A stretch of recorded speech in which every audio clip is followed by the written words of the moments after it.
I've never been particularly close to my coworkers. I'm polite, I make small talk when necessary, but I keep to myself for the most part. Work is just work, a place I go do my job and leave. I don't linger in the break room, I don't join the after hours happy hours, and I don't share much about my personal life. That's why it caught me off guard when David, the guy from accounting, started commenting on my lunches. It started small, a casual remark. In the break room, sushi again, he said one afternoon as I was grabbing a water bottle. I blinked at him. Yeah, how'd you know? He laughed. I saw the soy sauce packet on your desk earlier. Fair enough. I didn't think much of it, but then a few days later it happened again. Spaghetti today? He asked as we passed each other near the elevators. I frowned. Yeah, wait, were you near my desk? He shook his head. Nope, just guessed it was odd, but I let it go. Maybe it was just luck. But then it kept happening day after day. David would make comments about my lunch, whether I had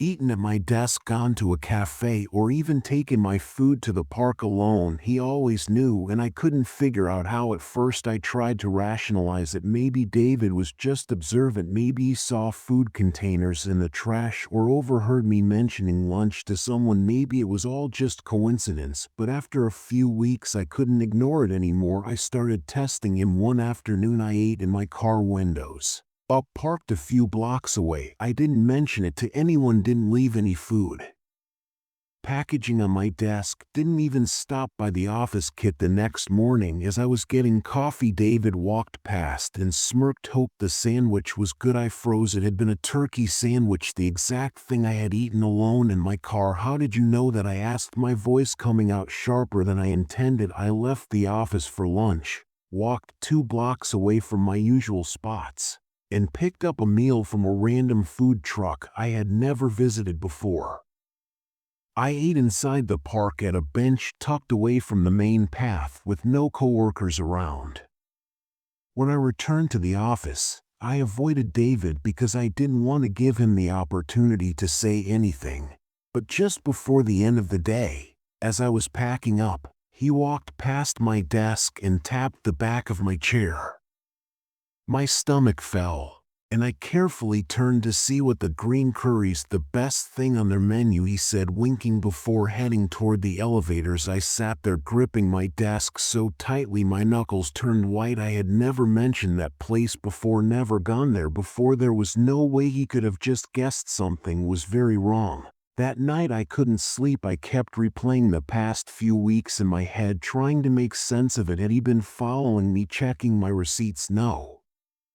He knew what I ate before I even threw anything away. I needed proof, so the next day I did something different. I didn't go out for lunch. Instead, I packed a meal from home, a peanut butter and jelly sandwich, something I hadn't eaten in years. I kept it in my bag out of sight. When lunchtime rolled around, I went into the restroom, locked myself in a stall, and ate it there alone. No one saw me. No one could have seen me. When I got back to my desk, David was already there, leaning against the cubicle wall.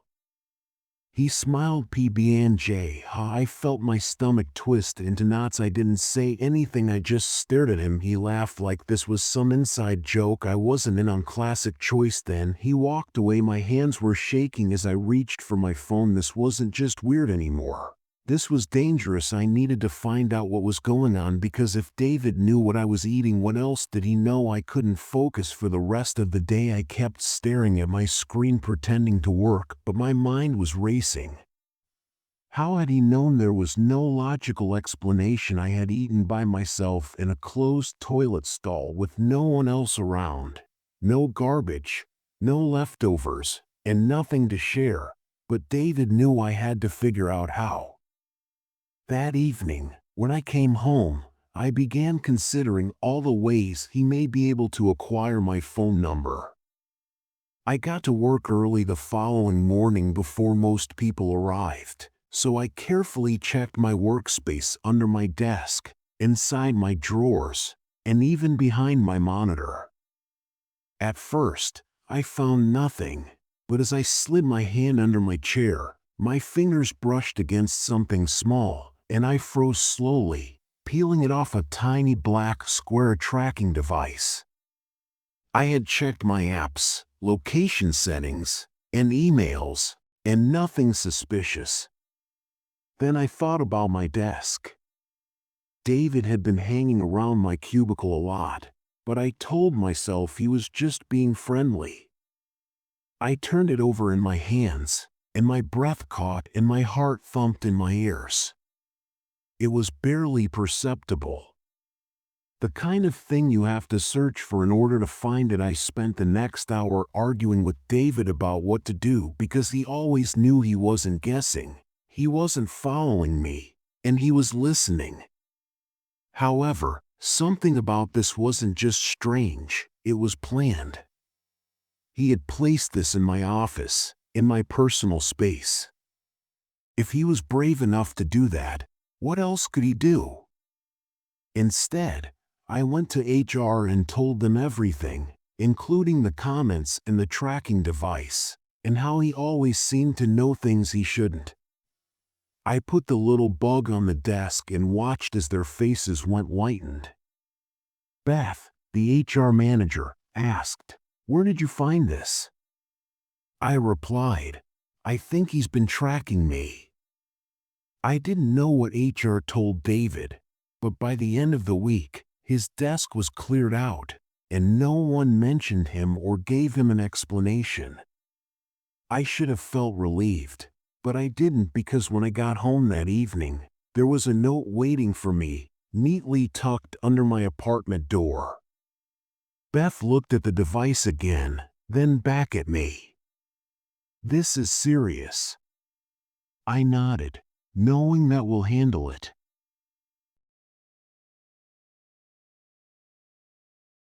I live alone in a one-bedroom apartment on the 4th floor of a decent complex, not fancy but safe enough. I moved in about a year ago, and up until recently I never had a reason to worry. The building has security cameras at every entrance, and you need a key fob to access the elevators. It's the kind of place where you nod at your neighbors in the hallway but don't really know them. I've always been cautious living alone. You have to be. I double-check my locks before bed, keep a baby hat near my nightstand, and I even installed a security camera inside my apartment, not because I thought I'd need it, but because it gave me peace of mind. When I traveled for months, nothing ever happened. Then last Wednesday, I got a notification from my security app while I was at work. Motion detected living room camera. At first I thought it was a glitch. I checked the live feed expecting to see my cat knocking something over, but the apartment was empty, nothing out of place. The motion alert had been triggered, but there was no movement anymore. Weird, but I brushed it off. Maybe a shadow, or maybe the system was just being overly sensitive. That night, as I was getting ready for bed, I checked the recorded footage. The camera caught something. Someone had entered my apartment, a figure just inside the front door, not clear enough to make out their face, but tall, broad-shouldered, wearing dark clothes. They stepped into the living room, moved just out of frame, and never came back. I sat motionless on my bed, clutching my phone as I watched the video repeatedly, hoping that I had missed some clue that they had left. However, the camera only captured the entrance and a portion of the living room, and once the person stepped out of frame, there was no sign of them leaving, no movement near the front door, and I felt sick. I swallowed hard and looked around my apartment. The closet doors were closed, and the bathroom door was slightly open, just as I had left it. The pantry door in the kitchen was closed. Everything appeared the same, but I couldn't get rid of the uneasy feeling that something wasn't right. Slowly, I got to my feet. My whole body felt tense, like I was walking through a minefield. The apartment was empty and perfectly normal, but I didn't feel normal. I made myself go through every room, every hiding place, under the bed, behind the shower curtain, inside the closet, even the small area behind the couch, where I pressed my hand to make sure no one was crouching. My mind raced as I returned to my phone and stared at the surveillance video, trying to figure out whether it was a malfunction or a break-in where they somehow escaped undetected. I wanted more explanations. I retrieved security footage from the hallway camera outside my apartment, which was installed by the building. If someone had entered, they would have needed to enter through the front door. I rewound the footage to coincide with the motion alert that had been sent earlier that day, and I waited until 12:36 p.m. I saw a man walk down the hall wearing dark clothing, a hoodie, and his hands in his pockets. He stopped at my door and stood there for a few long seconds, his head tilted slightly as though he was listening. My stomach turned, and I leaned closer to my phone screen. Then, in one fluid motion, he reached into his pocket, took out a small object, and unlocked my door. My breath caught when I saw that he had a key. The video showed him entering and shutting the door after himself. 20 minutes went by, and an hour went by, and nobody came out. I felt lightheaded, and my front door had been locked when I got home. If he had let himself in, who had locked it? I grabbed my car keys and my bag, and my only thought was to leave, regardless of the fact that I had already inspected every inch of my apartment. I practically ran down the stairs rather than waiting for the elevator. My hands were shaking as I got into my car and locked the doors. My phone buzzed with a notice from my security app's motion-detecting living room camera as soon as I stepped inside. As I gazed at the television, my breath came in sudden, irregular gasps. I was about to turn it off when I noticed that the closet door was slightly open. I hadn't left it that way, and I could hardly breathe as I watched the screen.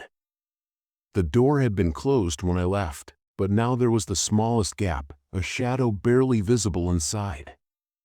The last motion alert had been hours ago when the man first entered. I opened the app with shaking fingers, pulling up the live feed for a moment. The video was nothing but static, and my heart had slammed against my ribs. My car was still parked outside my apartment building, and my phone screen was glowing in the dim dashboard light. The security feed revealed the closet door cracked open just a little, creating a sliver of darkness between the wooden panels. Someone was still in my apartment, and I had nearly spent the night with them. My hands were slick with sweat as I gripped the steering wheel. I had to phone the police with trembling hands since I couldn't see anything inside, but I didn't need to because someone had been in my flat the whole time. I resisted the temptation to scream. "What emergency do you have? I'm outside in my car right now, okay? Officers are on their way. Can you describe the suspect? Someone broke into my apartment earlier today, and I left because I was scared. However, after checking my security camera, I swallowed hard and shook my voice. I think they're still inside. Are you safe?" They seemed to be wearing a hoodie when they entered my flat, but I have surveillance tape showing them doing so with a key. "Yes," I murmured, and they opened my door as if they were supposed to, and they never left. I attempted to calm my breathing. The dispatcher's voice remained calm, but I could hear the urgency behind her words. "Officers will be there in less than 5 minutes. Stay on the line with me." I kept staring at the live feed, unable to look away. The closet door remained still, no movement, no shadow shifting, but I knew they were in there. They had been hiding, waiting. I thought about the moments I had spent inside my apartment after work, checking the rooms, locking my door, sitting on my couch, while someone was already inside my stomach. Turned. If I hadn't checked the footage, would they have waited until I was asleep? A blur of red and blue lights flashed in my mirror. My body sagged with relief as I saw 2 police cars pull up. The dispatcher's voice came through. "Officers are on scene. They're heading inside now." I could see them through the camera feed. 2 officers stepping cautiously through my front door, guns drawn. One moved toward the bedroom, the other approached the closet. For a moment nothing happened. Then the closet door burst open. A figure lunged out. The camera angle wasn't perfect, but I saw the struggle. I let out a trembling breath as one of the officers moved into frame and took my phone from the table, looking into the camera. "It's safe now," the dispatcher said in my ear. "The suspect is in custody." The officer grabbed the intruder, forcing them to the ground and pinning them down as they fought. Muffled shouts, the sound of furniture crashing, and then silence. My heart continued to pound against my ribs as I scarcely noticed that I was nodding. One of the cops came up to my vehicle a few minutes later. I rolled down the window, my fingers still shaking, and he said, "Are you okay?" I gulped, and he asked, "Who is it?" He paused before responding. "His name is Daniel Holloway." "Do you know him?" I shook my head. The name didn't signify anything to me. The cop groaned and shifted, saying, "He knows you're feeling sick." Twisted in my gut. "What do you mean?" He pulled something from his pocket, a small battered notebook. "We found this in his jacket," he said, flipping it open. "It's full of notes about your routine, where you go, what time you come home, even little things, what you order for lunch, what shows you watch." My mouth went dry. "We also found this," he continued, holding up a small key, my apartment key, except I still had mine. I stared at it, feeling lightheaded. "How did he get that?" The officer's expression hardened. "We don't know yet, but we're going to find out." I pressed a hand to my mouth. I wanted to throw up. Daniel Holloway, a stranger, someone I had never met, but who had been watching me, living inside my apartment, waiting. I don't remember much after that. The officers took my statement, collected the security footage, and reassured me that Daniel wouldn't be getting out anytime soon. But it didn't matter. That night, I packed a bag and checked into a hotel. The thought of going back to that apartment, knowing he had been there, knowing he had a key, made my skin crawl. I moved out at the end of the week, and even now, I double lock my doors, check my closets before bed, and have cameras in every room. But no matter how careful I am, I can't get rid of the sense that someone is still watching.